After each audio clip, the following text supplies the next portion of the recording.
It's 2 a.m. on a Tuesday when my world splits wide open like a rotten floorboard under heavy boots. I'm down in the basement of our modest two-story colonial, wrestling with a blown fuse that's been acting up for weeks. The house groans around me, 30 years of settling into the Michigan clay, just like Beth and me. Except we've been settling in different directions. The electrical panel hums as I flip the breaker, and that's when I hear her voice drifting down through the heating vents. Beth's on the phone upstairs, probably in the kitchen where she thinks nobody can hear her late-night conversations. "Don't worry about Jimmy," she says, and my hands freeze on the circuit box. "He'll never figure it out. I'm serving him the papers Friday morning, right after the girls leave for school." "Papers? What papers?" I hold my breath, straining to catch every word through the old ductwork. The house suddenly feels like it's listening too, holding its secrets in every creaking joint. "John's already looking at apartments downtown," she continues. "Something with a view of the lake. Can you imagine? After 22 years of this dump, I'll finally have a real home. John. My brother John." The screwdriver slips from my fingers and clatters to the concrete floor. The sound echoes through the basement like a gunshot, but Beth keeps talking, oblivious to the fact that her husband is standing 10 feet below her, watching his marriage crumble in real time. "The girls will understand eventually," she says. "Becca's already asking why Uncle John comes around so much when Jimmy's at work. Kids aren't stupid. My daughter Becca, 17 years old, star of the volleyball team, honor roll student, the kid I taught to ride a bike, to throw a curveball, to change a tire. She's been watching this happen right under my nose. I climb the basement stairs like a man walking to his own execution. Each step creaks. I installed these stairs myself 15 years ago, back when Beth used to brag about her handy husband to the neighbors. Now she's probably telling them what a fool I am." The kitchen light casts a yellow glow across the linoleum. Beth stands with her back to me, cell phone pressed to her ear, wearing the silk nightgown I bought her for our anniversary last month. She's twirling a strand of her blonde hair around her finger, a nervous habit I used to find endearing. "I've got to go," she whispers into the phone. "Jimmy's probably done playing electrician for the night." She ends the call and turns around, jumping slightly when she sees me standing in the doorway. "Jesus, Jimmy, you scared me," she says, forcing a smile. "How's the fuse box?" I study her face, the face I've been waking up next to for over 2 decades. When did the laugh lines around her eyes turn into something harder? When did her smile become a mask? "Fixed," I say. "Just like everything else around here, right, Beth?" Something flickers across her expression. Guilt? Fear? Or maybe just annoyance that I'm still awake. "I'm going to bed," she says, brushing past me. "Try not to wake the girls." I watch her disappear up the stairs, her silk nightgown rustling against the banister. 22 years of marriage, and I'm standing in my own kitchen, feeling like a stranger. The next morning arrives with the subtlety of a sledgehammer. I'm in the garage by 6 a.m., loading wire and conduit into my work truck. Tate Electrical, the business my father started in 1985, the one I've been running since he retired 10 years ago. It's not glamorous work, but it pays the bills and keeps food on the table. Or at least it did, until Beth decided she needed something better. My phone buzzes. A text from an unknown number. "Check your email. You deserve to know the truth." I almost delete it. Probably spam or some scam about extending my truck's warranty. But something makes me open my email app instead. The message has no subject line, just an attachment, a photo. I tap it, and my world tilts sideways. It's Beth and John, tangled together on a motel bed. The image is grainy, taken through a window, but there's no mistaking what I'm seeing.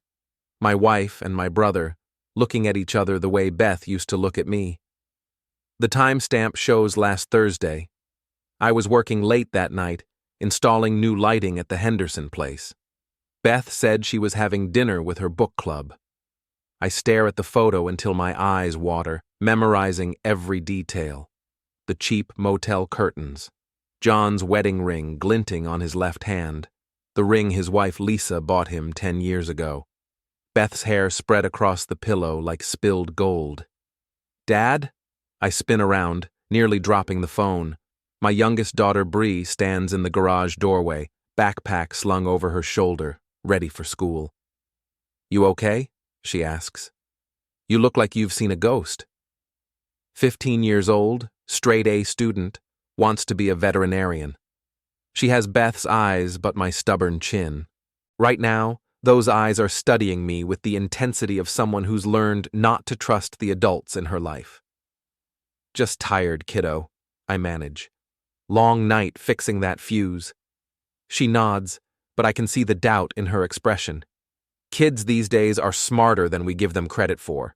They pick up on things, file them away, wait for the pieces to fit together. Mom said you might be working late again tonight, Bree says. Did she now? Yeah. She's making dinner for Uncle John. Said he's been lonely since Lisa started her new job. Lisa, John's wife of 10 years, the woman who treats my daughters like her own nieces, who brings homemade cookies to every family gathering.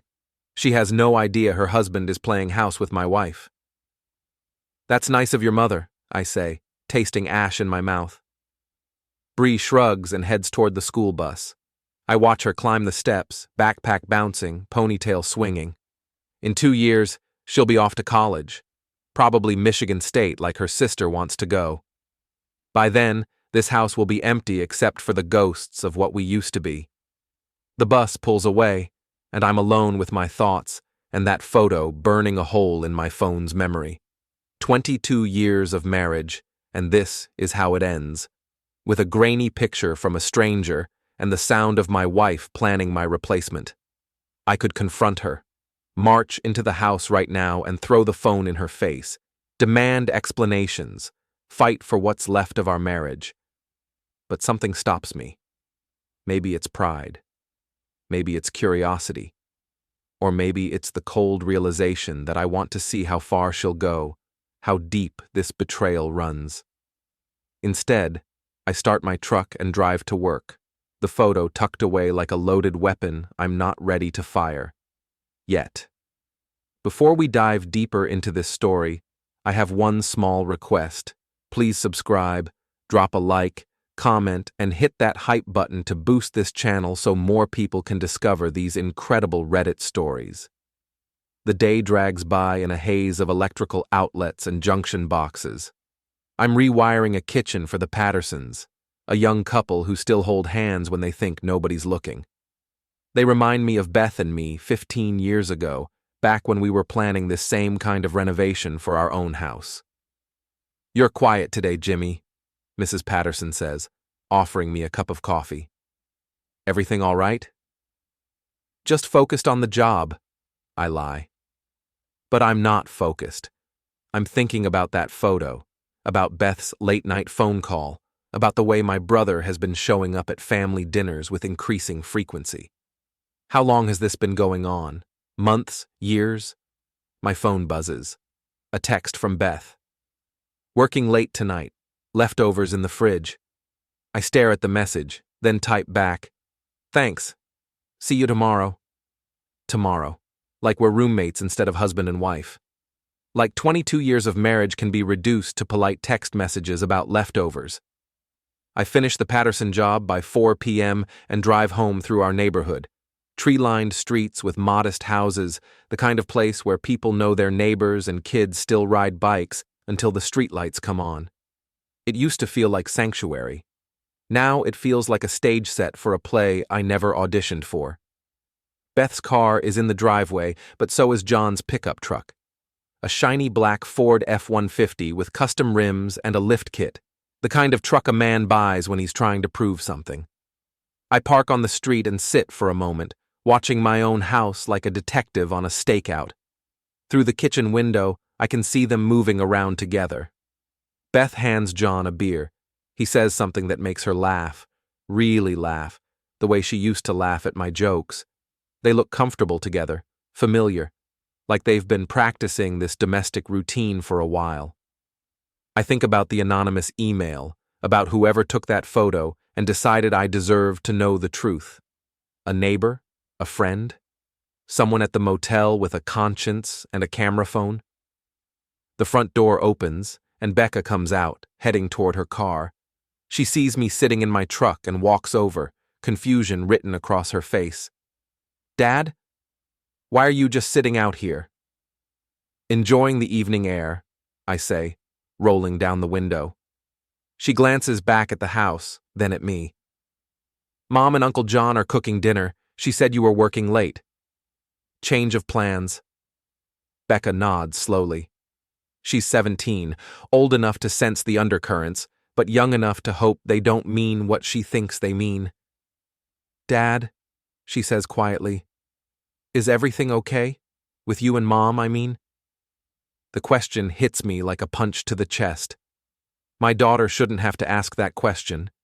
She shouldn't have to worry about her parents' marriage, shouldn't have to navigate the minefield that our house has become. "We're working through some things," I tell her, which is both true and completely inadequate.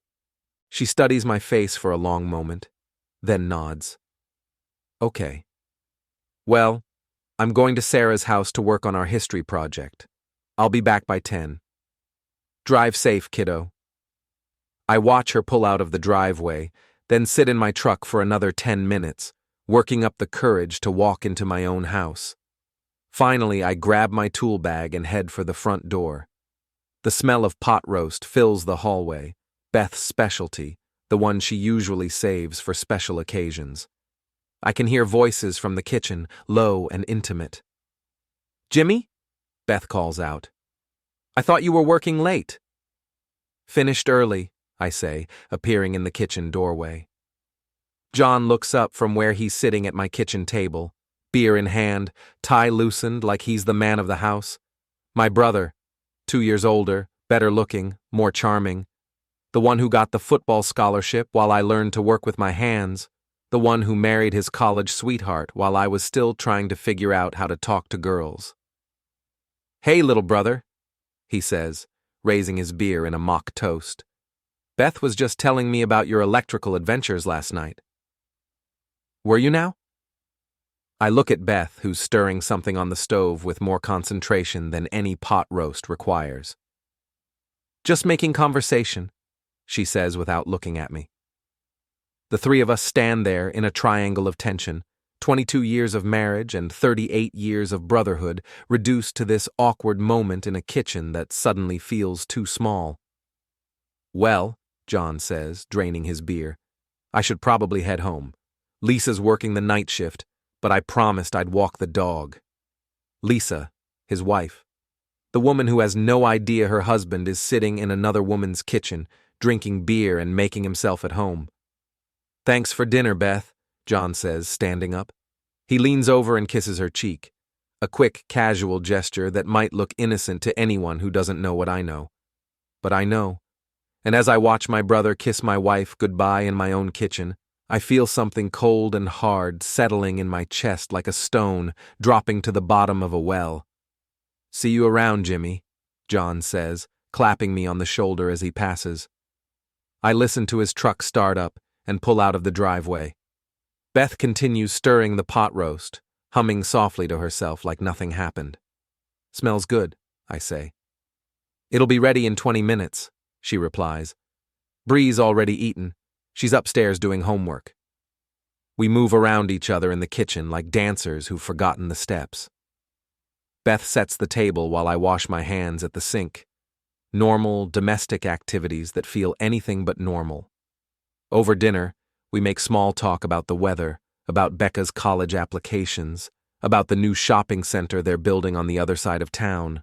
Safe topics. Neutral ground. "John seems to be coming around a lot lately," I say, keeping my voice casual. Beth pauses with her fork halfway to her mouth. "He's been lonely since Lisa started working nights. I think he just likes the company." "I'm sure he does." She looks at me sharply, searching my face for hidden meaning, but I keep my expression neutral, just a husband making conversation over pot roast. After dinner, I retreat to the garage while Beth does the dishes. I pull out my phone and stare at that photo again, studying every detail. The angle suggests it was taken from the parking lot, probably from inside a car. Someone was watching them, waiting for the right moment. I scroll through my contacts until I find the number for Mike Kowalski, a guy I went to high school with who now runs a private investigation service. We're not close friends, but we're friendly enough. He owes me a favor from when I rewired his office for free last year. I start to dial, then stop. Do I really want to go down this road? Once I make that call, there's no going back. Right now, I can still pretend that photo was a mistake, that there's some innocent explanation for what I saw. But deep down, I know better. That photo is just the tip of the iceberg. If Beth and John are bold enough to meet at motels, what else are they doing? How long has this been going on? And more importantly, what am I going to do about it? I put the phone away and spend the next hour organizing my tools, trying to lose myself in the familiar routine of maintenance and order. But my mind keeps drifting back to that kitchen scene, to the easy familiarity between Beth and John, to the way she lit up when he walked in. When did I become the outsider in my own home? Around 10 p.m., I hear Becca's car in the driveway. She comes into the garage to say goodnight, still carrying her history textbook. "How's the project coming?" I ask. "Good. We're doing it on the Cold War. All that paranoia and suspicion, people not knowing who to trust." She pauses, looking at me with those two wise eyes. Kind of depressing, actually. "Yeah," I say. "I bet it is." She kisses my cheek and heads into the house. I listen to her footsteps on the stairs, hear her bedroom door close. Beth is already upstairs, probably in bed with her phone, texting someone who isn't me. I stand in my garage, surrounded by the tools of my trade, and realize I'm living in my own Cold War. The enemy is sleeping in my bed, eating at my table, kissing my brother in my kitchen. And just like those paranoid spies Becca is studying, I don't know who to trust anymore, but I know one thing for certain: this isn't over. Not by a long shot. The next morning, I wake up at 5 a.m. to find Beth's side of the bed empty and cold. She's downstairs in the kitchen, fully dressed, sipping coffee and scrolling through her phone like she's been up for hours. "Early meeting," she says, without looking up when I appear in the doorway.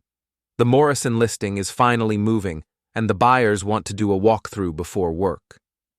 Beth sells real estate for Pinnacle Properties, one of those glass and chrome offices downtown where everyone drives luxury cars and talks about market trends over expensive coffee.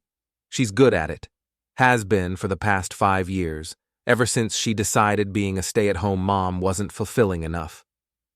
"That's great," I say, pouring myself coffee from the pot she made. "Big commission?" "Big enough." She glances at me, then back at her phone. "I might be late tonight, too. Paperwork." Paperwork. Right. I watch her gather her purse and keys, notice the extra attention she's paid to her appearance this morning. New lipstick, the perfume I bought her for Christmas, the blue dress that always made me look twice. Someone's going to appreciate the effort, but it isn't me. "Have a good day," I tell her. She pauses at the door, and for a moment, I think she might say something real, something honest. Instead, she forces a smile and says, "You too, Jimmy." After she leaves, I sit at the kitchen table with my coffee and think about Mike Kowalski. We played football together senior year. He was a linebacker, I was on the offensive line. Different positions, but we understood each other's jobs. Protection and pursuit, defense and investigation. I dial his number before I can change my mind. "Kowalski Investigations," he answers on the second ring. "Mike, it's Jimmy Tate. We went to school together." "Jimmy, how the hell are you, man? Haven't heard from you since you fixed my electrical problems last year." "I need to ask you about something. Professional consultation?" The tone of his voice shifts, becomes more careful. "What kind of consultation?" "The kind that involves a cheating spouse and a family member." Silence on the other end. Then, "Jesus, Jimmy, I'm sorry to hear that. You want to meet somewhere we can talk privately? Yeah, but not in town. Too many people know us both. There's a diner off Highway 12 about 20 miles south. Mel's Place. You know it? I do. It's the kind of roadside joint where truckers stop for coffee and nobody asks questions about why you're meeting a private investigator at 8 in the morning. I'll be there in an hour, I tell him. Mel's Place looks exactly like what it is. A converted railroad car with vinyl booths and a grill that's seen better decades. Mike is already there when I arrive, sitting in a corner booth with his back to the wall. Old habits from his cop days before he went private. He's put on weight since high school, but he still has that linebacker intensity, the kind of focus that made quarterbacks nervous. He stands up when he sees me, extends a hand. Jimmy, thanks for meeting me out here. We sit down, order coffee from a waitress who looks like she's been working this shift since the Carter administration. Mike pulls out a small notebook, the kind detectives use in movies. So, he says, tell me what's going on. I show him the photo on my phone, watch his expression harden as he studies it. When did you get this? Yesterday morning. Anonymous email. He nods, makes a note. Any idea who sent it? None, but someone wanted me to know. How long have you suspected? The question catches me off guard. Have I suspected? Looking back, there were signs. Beth's sudden interest in working late, John's increased presence at family gatherings, the way they seemed to have inside jokes I wasn't part of. I don't know, I admit. Maybe I didn't want to see it. Mike nods.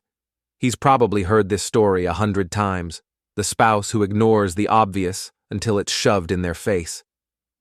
What do you want from me, Jimmy? Confirmation? Documentation? Or are you looking for ammunition for a divorce? I want the truth, all of it. How long it's been going on, where they meet, what they're planning. I pause, staring into my coffee cup. I heard her on the phone the other night. She's planning to serve me divorce papers. When? Friday morning, after the kids leave for school. Mike makes another note. That gives us 3 days to gather what we need. My rate is $200 a day plus expenses. For an old teammate, I'll do it for $150. I think about my checking account, about the money I've been saving for Becca's college tuition. Do it. We shake hands across the table, and just like that, I've hired someone to spy on my wife and brother. It feels surreal, like I'm watching someone else's life fall apart. I'll need some basic information, Mike says. Beth's routine, John's schedule, places they might meet. I give him what I know. Beth's work address, John's construction company, the motel from the photo. Mike writes it all down with the methodical precision of a man who's done this many times before. One more thing, he says as we're getting ready to leave. You need to decide what you're going to do with whatever I find. Some guys want to know everything, then do nothing about it. Others want just enough evidence to justify burning everything down. Which kind are you betting I am? Mike studies my face for a moment. Honestly, I'm not sure yet. But Jimmy, whatever you're planning, be smart about it. Don't do anything that's going to hurt your kids or land you in jail. I drive back to town thinking about his warning. What am I planning? Right now, I just want answers.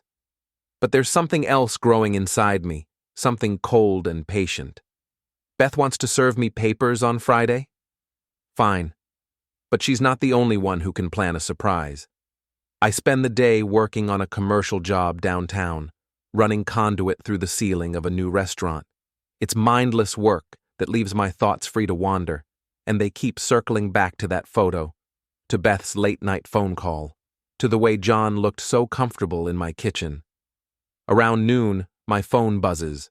A text from an unknown number. Parking lot behind the Riverside Motel. Room 237. Bring your camera. I stare at the message, my hands shaking slightly. Someone is still watching them, still feeding me information. But who? And why? I should ignore it. Let Mike handle the surveillance. That's what I'm paying him for. But something compels me to get in my truck and drive across town to the Riverside Motel, a rundown place that rents rooms by the hour and doesn't ask too many questions. I park behind a dumpster with a clear view of the second-floor walkway. Room 237 is at the far end, curtains drawn, no activity visible. I check the time, 12:45 p.m. Beth should be showing houses. John should be at a construction site. At 1:15, a familiar black pickup truck pulls into the parking lot. My brother gets out, looks around nervously, then climbs the outside stairs to the second floor. He has a key. He doesn't knock, just unlocks the door to room 237 and disappears inside. 10 minutes later, Beth's white Honda Accord pulls up. She parks 3 spaces away from John's truck, probably thinking it makes them less conspicuous. She's changed clothes since this morning. Gone is the professional real estate agent outfit, replaced by jeans and a sweater that make her look 10 years younger. She practically skips up those stairs. I sit in my truck, engine off, watching the closed door of room 237 and feeling something die inside my chest. It's one thing to see a grainy photo taken through a window. It's another to watch your wife walk into a motel room where your brother is waiting for her. I take pictures with my phone, though Mike will probably get better ones. The timestamps, the license plates, the room number, all the evidence a divorce lawyer could want. After an hour, John emerges first. He's tucking his shirt in, running a hand through his hair. He looks satisfied, relaxed, like a man who's just had a very good lunch break. Beth comes out 5 minutes later. She's fixed her lipstick, but her hair is still messed up in the back. She doesn't see me sitting behind the dumpster, doesn't notice that someone might be watching as she gets into her car and drives away.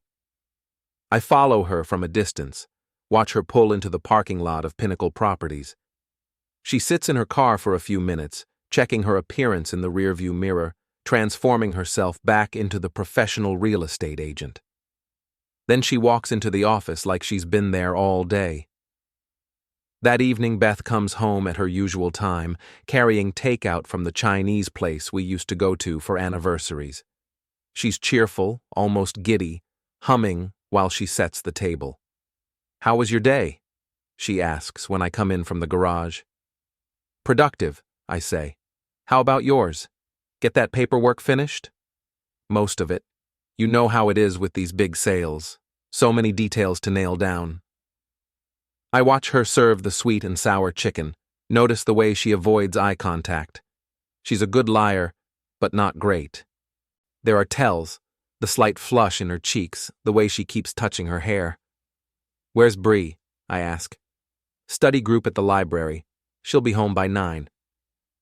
We eat in relative silence, making small talk about the weather, about Becca's upcoming volleyball tournament. Normal married couple conversation, except nothing about us is normal anymore. After dinner, Beth retreats to the living room with her laptop, claiming she has emails to catch up on. I clean the kitchen and think about room 237, about the key in John's pocket, about the way Beth looked walking up those stairs. My phone buzzes. A text from Mike. "Got some interesting photos today. Can we meet tomorrow morning, same place?" I text back, "Yes, 8 a.m. That night, I lie awake listening to Beth breathe beside me. She's sleeping peacefully, probably dreaming about her new life with John, about lake views and fresh starts. She has no idea that her carefully constructed plan is about to collide with reality. Tomorrow is Thursday. Friday morning she plans to serve me divorce papers, but I'm starting to think Friday morning is going to be full of surprises for everyone involved. I close my eyes and try to sleep, but my mind keeps racing.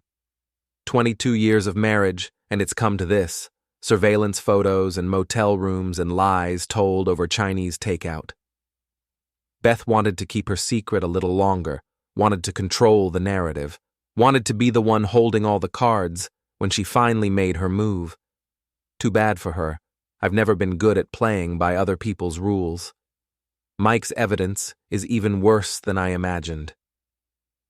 He spreads the photos across the diner table like a coroner, laying out the pieces of something that used to be alive. They've been meeting at that motel for at least 3 months, he says, his voice professionally neutral. Same room, same time, twice a week, Tuesdays and Thursdays, usually between 1 and 3 p.m. I study the images, Beth and John entering the motel separately, leaving separately, but always within minutes of each other. Timestamps show a pattern going back months.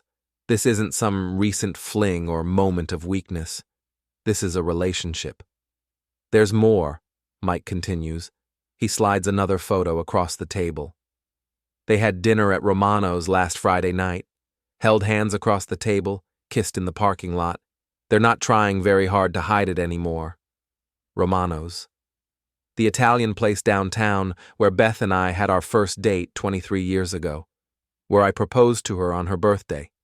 They're not just having an affair, they're rewriting our history. What about John's wife, Lisa? Working night shifts at the hospital, 12-hour rotations 3 days a week, perfect cover for him. Mike pauses, studying my face. Jimmy, there's something else. I followed your wife to a lawyer's office yesterday afternoon. Brennan and Associates. They specialize in divorce law. So it's real. The papers she mentioned on the phone, the plan to serve them Friday morning, it's all moving forward like a train I can't stop. How much does she know about our finances? Mike asks. Everything. We have joint accounts, joint credit cards. She handles most of the bills.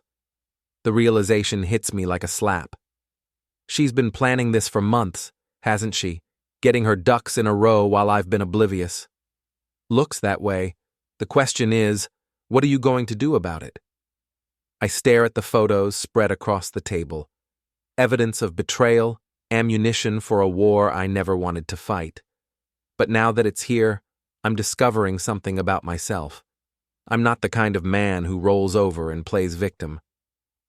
I need copies of everything, I tell Mike. Already made them. He slides an envelope across the table. What's your next move? I'm not sure yet, but Beth thinks she's going to ambush me Friday morning with divorce papers and a fait accompli. She's about to learn that I don't ambush easily. I drive home with the envelope on the passenger seat, feeling like I'm carrying explosives. The photos represent the end of my marriage, the destruction of my family, the betrayal of my brother. But they also represent power. The power to control how this story ends. Beth's car is already in the driveway when I get home. Through the kitchen window, I can see her moving around, probably starting dinner. Normal domestic routine, except nothing about our life is normal anymore. I hide the envelope in my toolbox in the garage, then head inside. Hey, Beth says, looking up from the stove. How was your day? Enlightening, I say. She gives me a sharp look, but I keep my expression neutral. I'm getting better at this game she's been playing for months. The girls are both at practice, she continues. Volleyball for Becca, soccer for Bree. They won't be home until 7. So we're alone. Looks that way. We stand there in the kitchen, husband and wife, looking at each other across a chasm that's been growing for months. I wonder what she sees when she looks at me. The fool who hasn't figured it out yet? The obstacle standing between her and her new life with John? Beth, I say carefully, is there anything you want to tell me? Anything we should talk about? For a moment, something flickers across her face. Guilt, fear, the possibility of honesty. Then it's gone, replaced by that practiced smile. Like what? I don't know. Just seems like we've been distant lately. Like we're living separate lives under the same roof. She turns back to the stove, stirring something that doesn't need stirring. Marriage has its ups and downs, Jimmy. You know that. Is that what this is? A down? This is just life, work, kids, responsibilities. We're not 25 anymore. I watch her move around the kitchen, notice the way she avoids looking directly at me. She's had months to prepare for this conversation, probably rehearsed her responses. But she wasn't expecting me to bring it up tonight, 2 days before her planned ambush. What if I told you I wanted to work on it? I ask. The distance between us. What if I said I wanted to try harder, be a better husband? Now she does look at me, and for a second, I see something raw in her expression. Pain, regret, or just annoyance that I'm complicating her exit strategy. Jimmy, she says softly, some things can't be fixed. Even if both people want to fix them? But both people don't want that. The words slip out before she can stop them, and we both hear the admission hanging in the air between us. I see, I say. She realizes what she's revealed and tries to backtrack. I just meant that we want different things now. We've grown apart. It happens. What do you want, Beth? What would make you happy? She's quiet for a long moment, staring into the pot on the stove like it holds the answers to all her problems. I want to feel alive again, she finally says. I want to wake up excited about the day ahead instead of just going through the motions. I want to feel like I matter to someone, like I'm more than just a housekeeper and taxi driver for teenagers. You matter to me. She laughs, but there's no humor in it. Do I, Jimmy? When's the last time you really looked at me? Not just glanced up from your phone or your work, but really saw me? The question hits harder than it should because I can't immediately answer it. When did I stop seeing her? When did we become roommates instead of lovers? I'm looking at you now, I say. Now it's too late. The words hang between us like a verdict. Too late. Past the point of repair. The marriage is over. I just haven't been officially notified yet. Is there someone else? I ask, even though I know the answer. Beth's face goes pale. What kind of question is that? The kind a husband asks when his wife tells him it's too late to save their marriage. She turns away, busies herself with dinner preparations. I think we should eat. The girls will be home soon. That's not an answer, Beth. It's the only answer you're getting tonight. I watch her for another moment, then nod. Okay, but we're going to have to talk about this eventually. Really talk. I know, she says quietly. Just not tonight. Dinner is a tense affair. The girls come home full of stories about practice and friends and weekend plans, oblivious to the undercurrents swirling around the table. Beth and I make appropriate parental responses, but we're both going through the motions. After the girls go upstairs to do homework, Beth retreats to the living room with her laptop. I clean the kitchen and think about tomorrow, Thursday. According to Mike's surveillance, Beth and John have a standing appointment at the Riverside Motel on Thursday afternoons. I could confront them there, kick down the door of room 237, catch them in the act, have the dramatic showdown that would give me the moral high ground in any divorce proceedings. But that's what the old Jimmy would do, react emotionally, make a scene, let anger drive his decisions. The new Jimmy, the one who's been learning hard lessons about deception and patience, has a different idea. I go to the garage and pull out the envelope Mike gave me. The photos tell a story of betrayal, but they also tell a story of routine. Beth and John think they're being careful, but they've fallen into patterns. Predictable behavior. I study the images until I have them memorized, then put them back in the envelope and hide it behind my toolbox. Tomorrow is going to be interesting. That night, Beth and I lie in bed like strangers. She's on her side, facing away from me, probably thinking about John. I'm on my back, staring at the ceiling, thinking about room 237 and divorce papers and the way my life is about to change forever. Jimmy? Beth's voice is soft in the darkness. Yeah? Whatever happens, I want you to know that the good years were real. When we were young, when the girls were little, that wasn't fake. I think about her words, about the woman I fell in love with 23 years ago.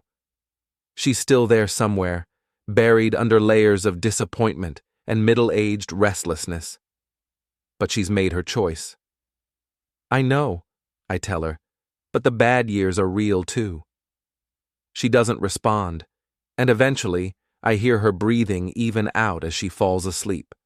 I lie awake for another hour, planning tomorrow, thinking about timing and consequences and the difference between justice and revenge.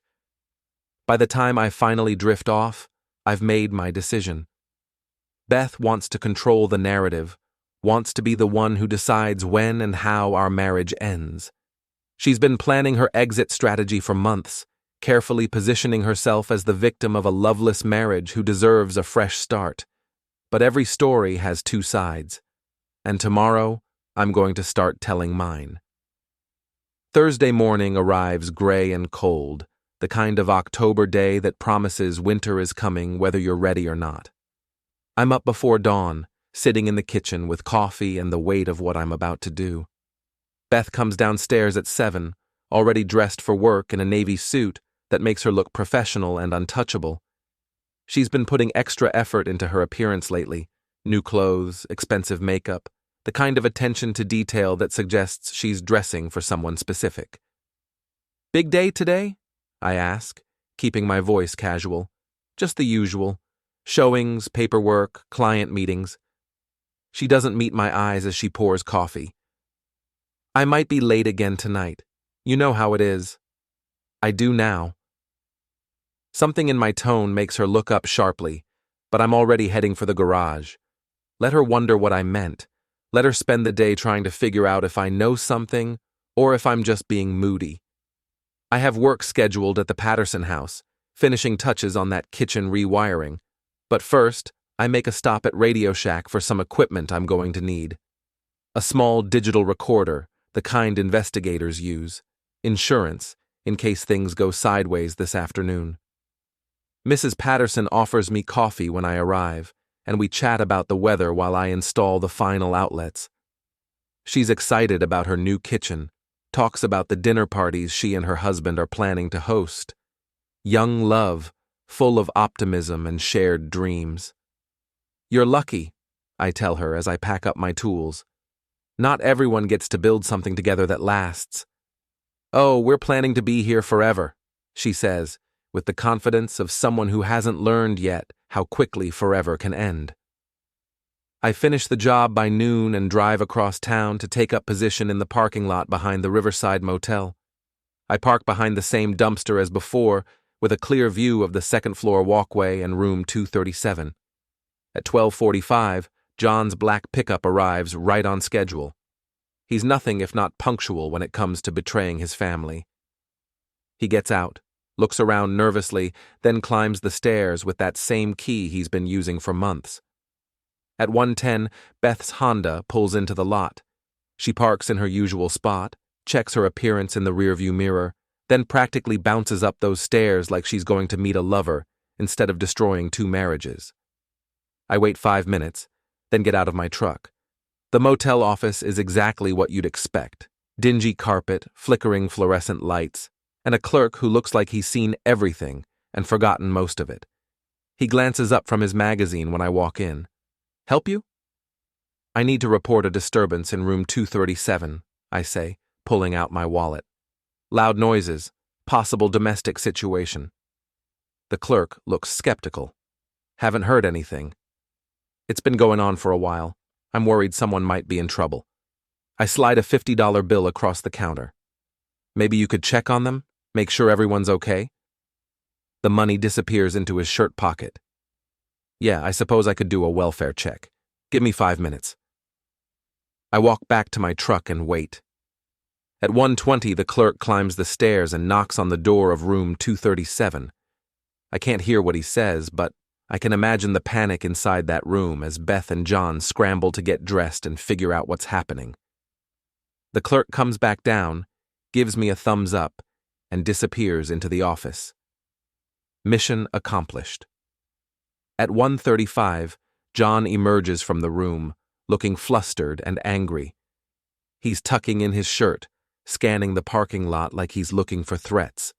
He gets in his truck and drives away fast enough to leave rubber on the asphalt. Beth comes out 3 minutes later. Her hair is messed up, her lipstick is gone, and she's carrying her shoes instead of wearing them. She looks around the parking lot nervously, then hurries to her car.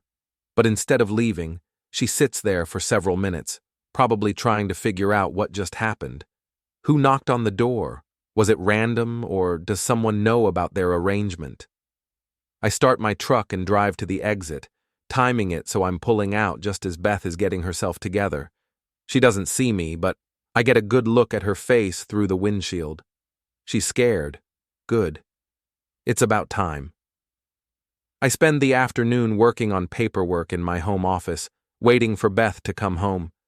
She arrives at her usual time, but she's different, jumpy, distracted, constantly checking her phone. "How was your day?" I ask when she comes into the kitchen. "Fine. Busy."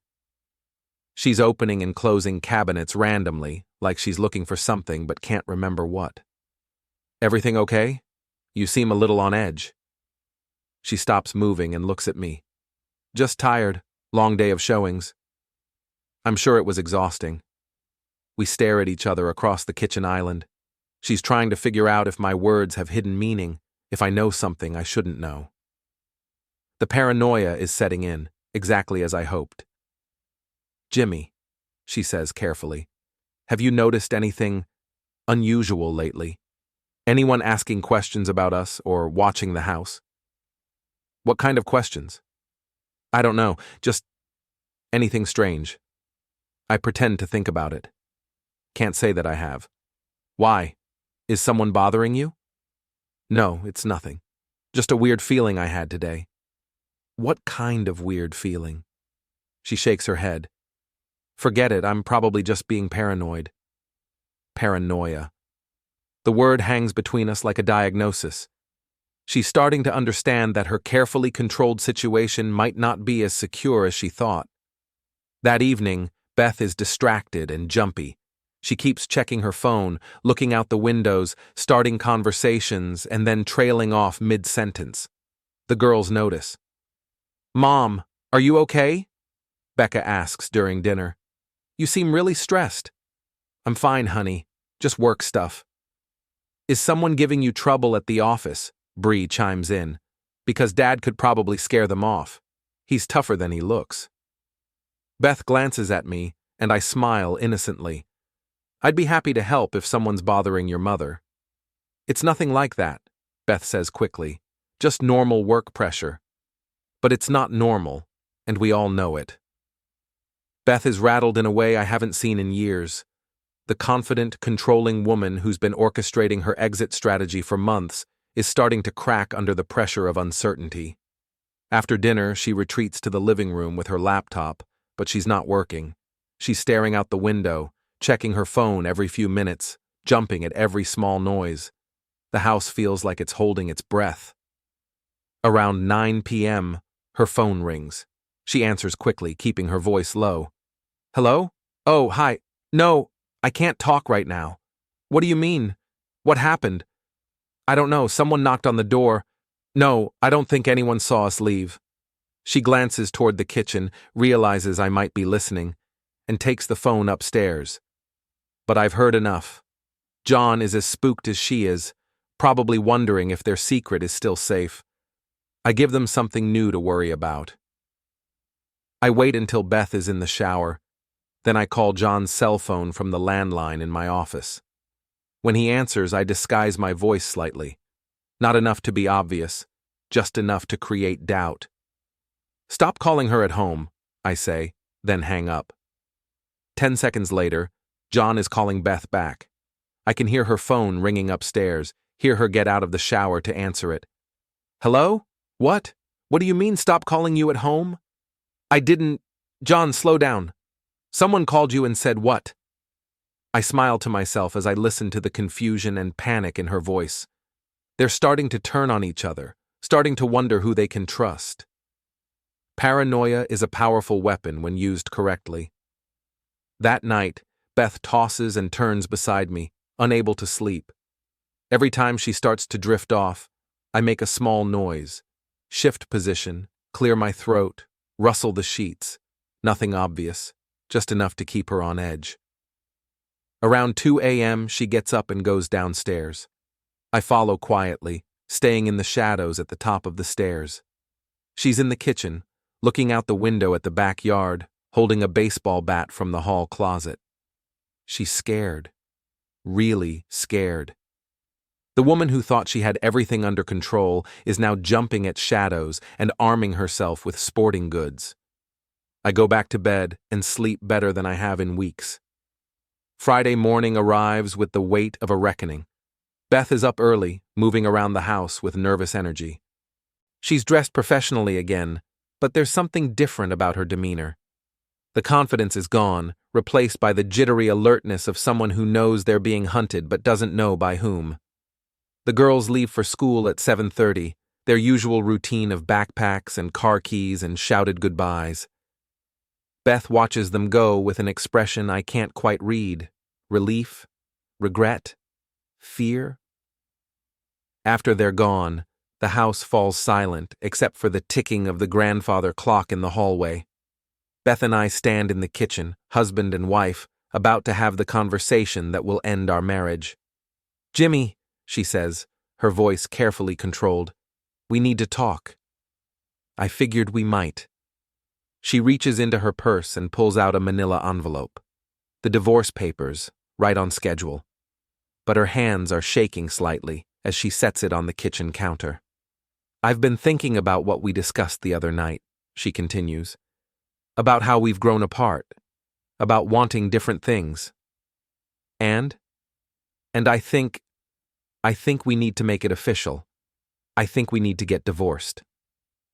I look at the envelope, then back at her face. She's trying to project confidence, but I can see the fear underneath. Yesterday's incident at the motel has thrown her off her game. She's no longer sure she's in control of the situation. "Is that what you want, Beth? Really?" "It's what we both want, even if you're not ready to admit it yet. What I want," I say slowly, "is honesty. What I want is to understand how we got here. We just grew apart. It happens. Does it? Or did someone help it happen?" Her face goes pale. "What do you mean?" I walk to the kitchen counter and pick up the manila envelope. "Before we make anything official, I think there are some things we should discuss, some cards that need to be put on the table." "Jimmy, I don't—" "Sit down, Beth." Something in my tone makes her comply. She sits at the kitchen table, hands folded, looking like a defendant waiting for a verdict. I open the envelope and pull out the divorce papers, scan them quickly. She's asking for half of everything: the house, the business, the savings accounts. She wants alimony and child support. She wants to take the girls and start fresh somewhere else. "This is very thorough," I say. "You've been planning this for a while." "Jimmy, please, let's just what? Sign the papers and pretend the last 22 years didn't happen? Pretend you haven't been lying to me for months?" She stands up abruptly. "I don't have to listen to this." "Actually, you do, because I have some papers of my own." I go to the garage and retrieve the envelope Mike gave me. When I come back, Beth is standing by the kitchen window, looking like she's considering running. "Sit down," I say again. This time she doesn't comply. "I'm leaving. We can discuss this through lawyers." "You're not going anywhere until you see what I have to show you." I spread Mike's photographs across the kitchen table like a dealer laying out a winning hand. Beth's face goes from pale to white as she recognizes herself and John entering and leaving the Riverside Motel. "Where did you get these?" she whispers. "Does it matter? The question is, what are we going to do about them?" She sinks into a chair, staring at the evidence of her betrayal spread across our kitchen table. For the first time in months, she looks small and vulnerable instead of confident and controlling. "How long have you known?" she asks. "Long enough? Are you going to show them to Lisa?" John's wife. The innocent party in all this. The woman who has no idea her husband has been living a double life. "That depends," I say. "On what?" "On how reasonable you want to be about this divorce." Beth stares at the photographs scattered across our kitchen table like pieces of a puzzle that spell out the end of everything we built together. Her hands are trembling now, and she's lost that polished composure she's been wearing like armor for months. "You hired someone to follow me," she says, her voice barely above a whisper. I hired someone to find the truth. There's a difference. She picks up one of the photos, her and John kissing in the parking lot of Romano's, and studies it like she's seeing herself for the first time. How long, Beth? I ask. How long has this been going on? Does it matter? It matters to me. She sets the photo down and looks up at me with eyes that are red-rimmed but not quite crying yet. 6 months, maybe 7. 7 months. While I was working 60-hour weeks to keep the business afloat, while I was helping Becca with college applications and driving Bree to soccer practice, my wife was building a new life with my brother. Why John? I ask. Of all the men in the world, why did it have to be my brother? It wasn't planned. It just happened. Things like this don't just happen, Beth. They're choices. A series of choices that led you to a motel room with my brother while I was home raising our daughters. Now she does start crying, but they're angry tears, not remorseful ones. Don't you dare make this all about you, Jimmy. Don't pretend you were some perfect husband who didn't deserve this. Enlighten me. What did I do that justified you sleeping with John? You stopped seeing me. The words explode out of her with 20 years of accumulated resentment. You stopped talking to me, stopped touching me, stopped caring about anything except work and bills and fixing things around the house. When's the last time you asked me about my dreams, Jimmy? When's the last time you looked at me like I was a woman instead of just the person who does your laundry? The accusations hit like physical blows because there's truth in them. I did get comfortable. I did take her for granted. I did assume that marriage was something you maintained like a house. Fix the problems as they come up, but don't worry about it too much, as long as the foundation is solid.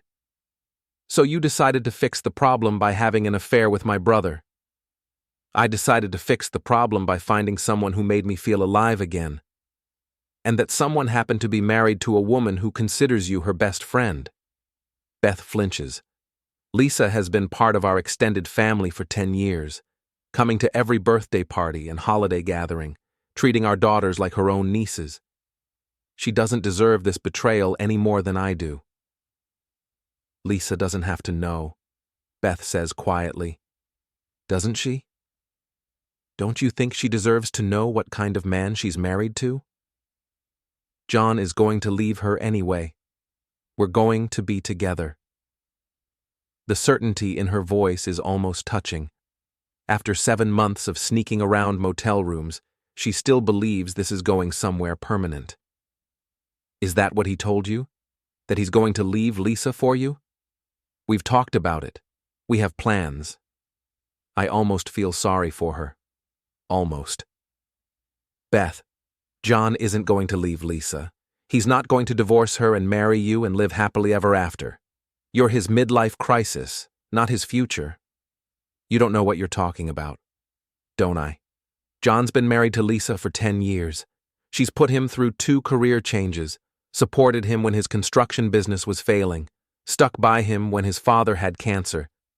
You think he's going to throw that away for a woman who cheated on her own husband? It's not like that. It's exactly like that.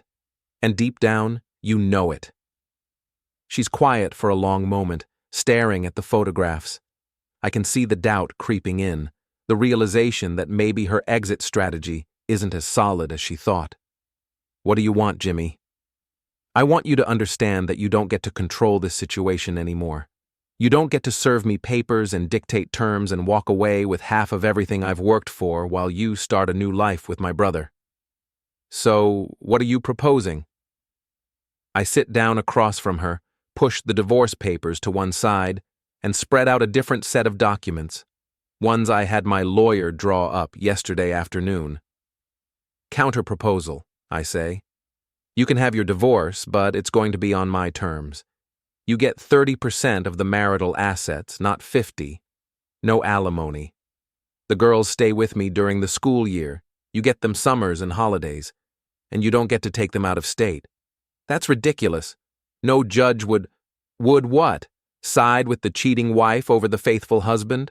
Especially when the faithful husband has photographic evidence of the affair? She studies my counter-proposal, her lawyer's brain calculating the implications.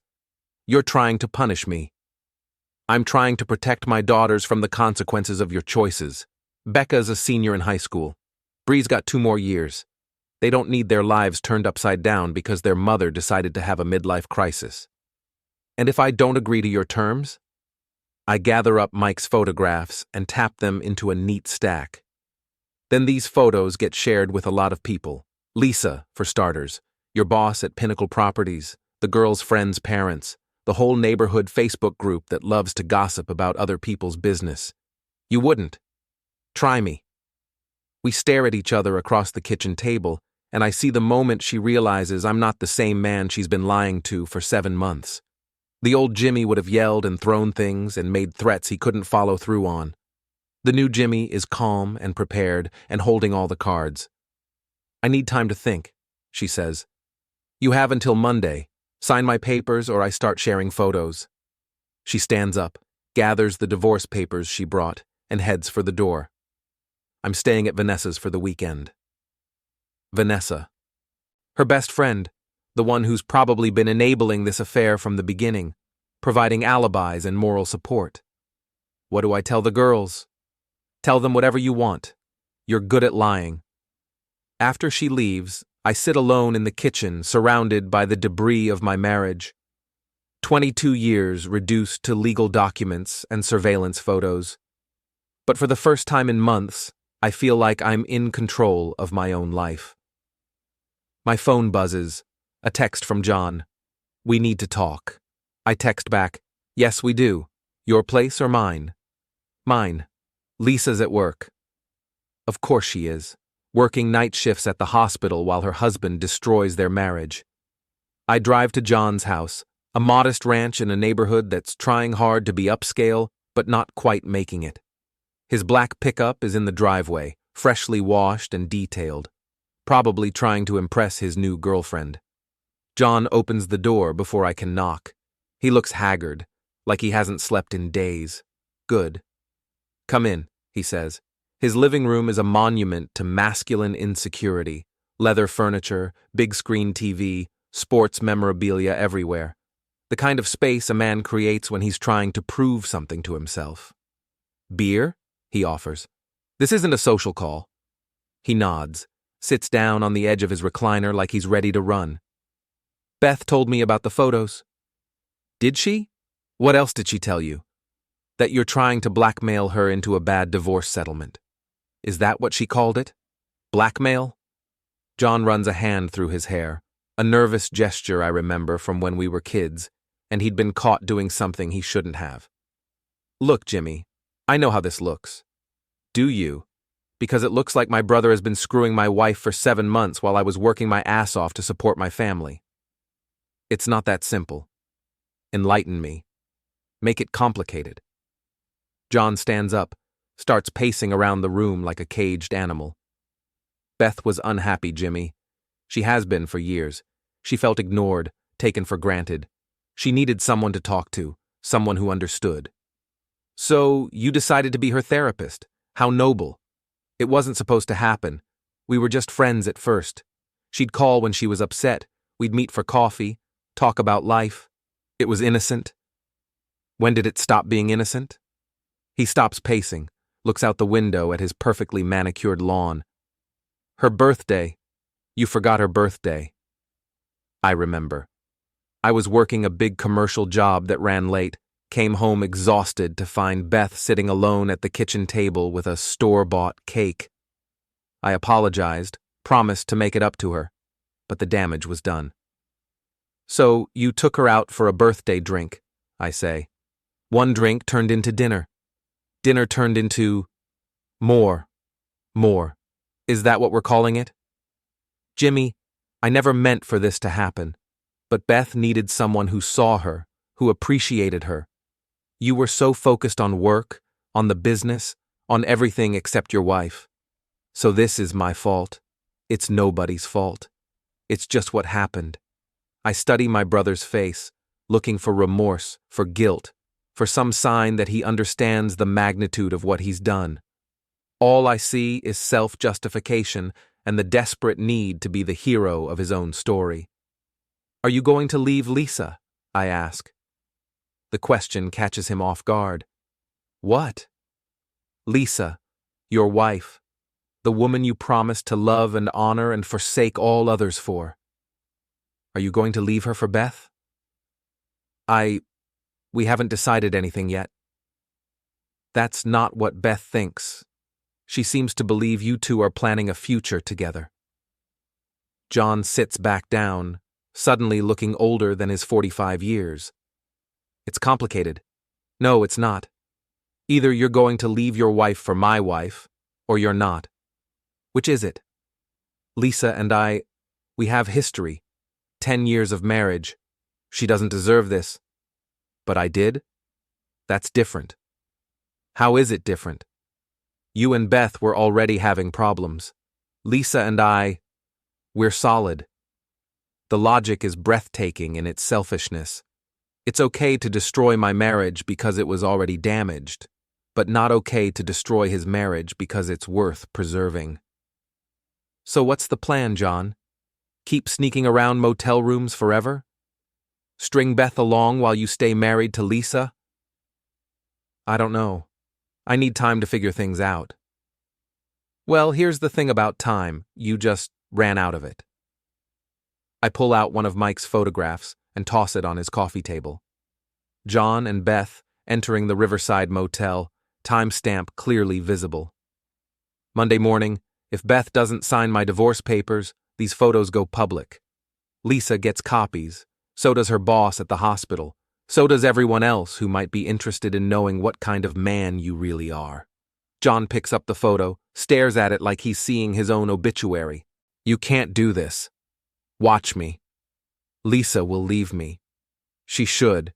She deserves better than a husband who cheats with his brother's wife. Jimmy, please, we're family." "Family." I laugh, but there's no humor in it. "You want to talk about family? Family is supposed to have each other's backs. Family is supposed to be the people you can trust when the rest of the world turns against you. You threw that away the first time you kissed my wife." I stand up, head for the door. John follows me, desperation making his voice crack. "What do you want? Money? I'll pay you to keep quiet." "I don't want your money." "Then what?" I turn around, look at my brother, really look at him. The golden boy who always got everything he wanted, who never had to work as hard as everyone else because charm and good looks opened doors for him. For the first time in our lives, I'm the one holding the power. "I want you to understand that actions have consequences," I tell him. "I want you to know what it feels like to lose everything because of your own choices." "And Beth? What about her?" "Beth made her choice 7 months ago. Now she gets to live with it." I leave John standing in his living room, holding that photograph like a grenade with the pin pulled out. By Monday, one way or another, this whole mess is going to explode. But for the first time since this started, I'm not afraid of the explosion. I'm ready for it. Monday morning arrives like a judge calling court to order. I'm up at 5 a.m., sitting in my kitchen with coffee and the revised divorce papers my lawyer finalized over the weekend. The house feels different without Beth. Quieter, but also cleaner somehow. Like the air itself is less polluted. The girls took the news about their mother's temporary absence better than I expected. Teenagers are resilient, and they've been sensing the tension for months. Becca just nodded when I told them Beth was staying at Vanessa's while we worked through some things. Bree asked if they were getting divorced, and I told her honestly that we probably were, but that nothing would change how much we both love them. At 8 a.m. sharp, my phone rings. "Beth, I'll sign your papers," she says without preamble. "Smart choice. But I want to see the girls tonight. Dinner at Romano's, just the three of us." Romano's, the same restaurant where she and John had their romantic dinner, where Mike's photos show them holding hands across the table. The irony is probably lost on her. "Fine, but they're sleeping at home." "Agreed." "And Jimmy? The photos. You'll destroy them?" "I'll destroy the copies." The originals stay in my lawyer's safe, insurance against any future problems. Silence on the other end. She's probably calculating whether she can live with that arrangement, whether she trusts me to keep my word. Okay, she finally says. I'll have my lawyer send the signed papers this afternoon. After she hangs up, I sit in the quiet kitchen and try to figure out how I feel. Relieved? Vindicated? Sad? Maybe all of the above. 22 years of marriage, and it ends with a phone call about legal documents and custody arrangements. My phone buzzes again. A text from John. Can we talk? I ignore it. 10 minutes later, another text. Please, I need to explain. I turn off my phone. I spend the day working on a residential job across town, installing outlets in a new subdivision where young families are building their dreams in 2-story colonials that look a lot like the house I'm about to lose half of. The work is routine, mindless, exactly what I need to keep my hands busy, while my brain processes the end of everything I thought my life was going to be. Around noon, Mike Kowalski calls. Heard through the grapevine that your wife signed papers this morning, he says. Word travels fast. Small town, smaller legal community. You did good, Jimmy. Took control of a bad situation and made the best of it. Doesn't feel like winning. That's because it's not about winning. It's about surviving with your dignity intact. Trust me, I've seen a lot of these cases. Most guys either roll over completely or go nuclear and destroy everything, including their kids. You found the middle path. After he hangs up, I think about his words. The middle path. Not the revenge fantasy where I burn down everyone who betrayed me, but not the doormat scenario where I let them walk all over me either. Maybe that's the best any of us can hope for when our lives fall apart, finding a way through the wreckage that preserves what matters most. That evening, I'm home when Beth picks up the girls for dinner. She looks different, smaller somehow, less polished. The confident real estate agent persona has been replaced by something more vulnerable and uncertain. Hi, Jimmy, she says when I answer the door. Beth. Becca and Bree come downstairs, both dressed up for dinner with their mother. They're trying to act normal, but I can see the worry in their eyes. Kids always know more than adults think they do. We'll have them back by 9, Beth says. 10 is fine. It's not a school night. She nods, then hesitates. The papers are signed. My lawyer will file them tomorrow. Good. Jimmy, I know you probably hate me right now, but I want you to know that I never wanted it to end like this. How did you want it to end? She doesn't have an answer for that, or maybe she does but knows better than to say it out loud. She probably wanted it to end with me never finding out, with her transitioning seamlessly from one life to another without consequences or complications. I'll see you later, Dad, Becca says, kissing my cheek. Have fun, kiddo. I watch them drive away, my wife and daughters, heading off to dinner at the restaurant where Beth used to meet her lover. The symbolism is so heavy-handed it feels like something out of a soap opera, but that's what my life has become. A melodrama where everyone knows their lines but nobody remembers how the story is supposed to end. Around 8:30, my doorbell rings. I open it to find John standing on my front porch, looking like he hasn't slept since our conversation on Friday. We need to talk, he says. No, we don't. I start to close the door, but he puts his hand against it. Please, Jimmy, 5 minutes. You've got 2. He steps into my living room, looks around like he's seeing it for the first time. This house where he's eaten Sunday dinners for 10 years, where he's watched football games and celebrated holidays and pretended to be my brother. Lisa knows, he says. The words hit me like a physical blow. What? Someone sent her copies of the photos. She was waiting for me when I got home from work today. I study his face, looking for signs that he's lying, but all I see is devastation. Someone else has the photos. Someone else is playing this game. Who sent them? I don't know. They came in the mail, no return address. Just the photos and a note that said, Your husband is a liar. My mind races through the possibilities. Mike wouldn't have done it. Too professional, too ethical.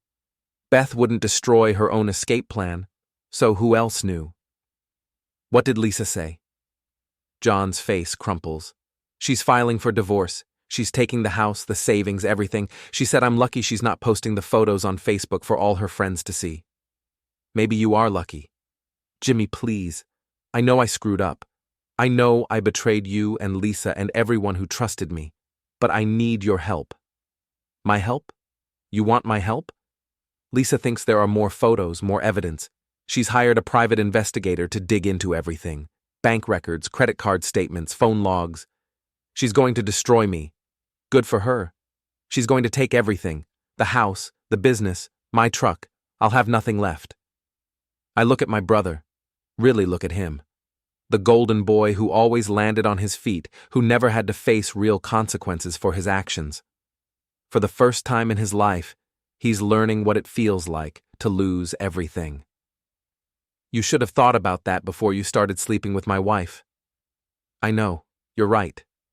But Jimmy, we're brothers. We're family. You keep using that word. I don't think it means what you think it means. John sits down on my couch without being invited, puts his head in his hands. What am I going to do? You're going to face the consequences of your choices. You're going to learn what it's like to start over with nothing. You're going to discover that actions have repercussions. And Beth? What about her? What about her? Are you two going to work things out, try to save the marriage? I stare at him in disbelief. Are you serious? You think I'm going to take back the wife who's been cheating on me with my brother for 7 months? I thought, maybe if I was out of the picture. John, even if you disappeared tomorrow, even if you moved to another state and never contacted any of us again, I could never trust Beth again. Every time she was late from work, every time she went out with friends, every time she smiled at another man, I'd wonder if she was lying to me. That's not a marriage. That's a prison sentence. He nods slowly, finally beginning to understand the scope of what he's destroyed. Not just his own marriage, but mine too. Not just his relationship with Lisa, but his relationship with me and our entire family. So what happens now? He asks. Now you figure out how to rebuild your life. You find a place to live, you divide up your assets with Lisa, you try to salvage whatever's left of your business. You do what millions of people do when their marriages end. You start over. And us? Our relationship? I think about that question. About 38 years of brotherhood reduced to this moment in my living room. John teaching me to ride a bike. Me helping him with his math homework. Both of us in matching suits at his wedding, at mine. Sunday dinners and birthday parties and all the small moments that make up a family history. I don't know, I tell him honestly. Maybe someday I'll be able to forgive you, but I'll never forget what you did, and I'll never trust you again. So whatever relationship we have going forward, it's going to be different. John nods, stands up to leave. At the door, he turns back. For what it's worth, I am sorry. I know that doesn't fix anything, but I need you to know that I never wanted to hurt you. But you did hurt me. You hurt me and Lisa and my daughters and yourself. And the worst part is, it was all for nothing. Beth isn't going to end up with you, John. She's going to end up alone, starting over at 42 with a reputation as the woman who destroyed 2 marriages. Was it worth it? He doesn't answer, just walks out into the night toward his truck. I watch him drive away, probably heading back to an empty house where his wife used to live, where his future used to be. At 10:15, Beth brings the girls home. They're quieter than usual, subdued in the way kids get when they sense adult drama swirling around them. How was dinner? I ask. Fine, Becca says, but she doesn't meet my eyes. Mom cried a little, Bree adds with the brutal honesty of 15-year-olds. Beth flushes. I just got emotional talking about how much I love you girls. Are you and Dad really getting divorced? Becca asks. Beth looks at me, silently asking if we're going to have this conversation now, like this. Yes, I say. We are. But that doesn't change how much we both love you, and it doesn't mean you have to choose sides or take care of either of us emotionally. We're the adults, and we'll figure out how to handle this like adults. Where are you going to live, Mom? Bree asks. I'm looking at apartments, something close by so I can see you all the time. The girls nod, processing this information with the resilience of teenagers who've grown up watching their friends' parents divorce. It's not the end of the world, just a change in the family structure they'll have to adapt to. After Beth leaves and the girls go upstairs to do homework, I sit in my living room and try to imagine what comes next. The house will feel too big with just me and the girls on weeknights. I'll have to learn to cook real meals instead of relying on Beth's planning and preparation. I'll have to navigate parent-teacher conferences and college visits and all the other milestones of raising teenagers as a single father. But for the first time in months, I'm not afraid of the future. I'm not excited about it either. Divorce isn't something anyone dreams about when they're young and in love. But I'm no longer paralyzed by uncertainty or betrayal. I know where I stand, and I know what I have to do. My phone buzzes. A text from an unknown number. Justice served. Some people get what they deserve. I stare at the message, realizing that whoever sent those photos to Lisa is still out there, still watching, still pulling strings in this drama, someone else with their own agenda, their own sense of right and wrong. But that's a mystery for another day. Tonight, I'm just a man whose marriage is ending, whose family is changing, whose life is about to become something completely different from what he planned. And somehow, that's okay. The story ends here, not with a bang, but with the quiet acceptance that sometimes the best revenge is simply refusing to let other people's choices destroy your own sense of who you are. Beth got her divorce, but not on her terms. John lost his marriage and learned that actions have consequences. And I learned that I'm stronger than I thought I was, that I can survive betrayal and come out the other side with my dignity intact. It's not the ending any of us wanted, but it's the ending we earned.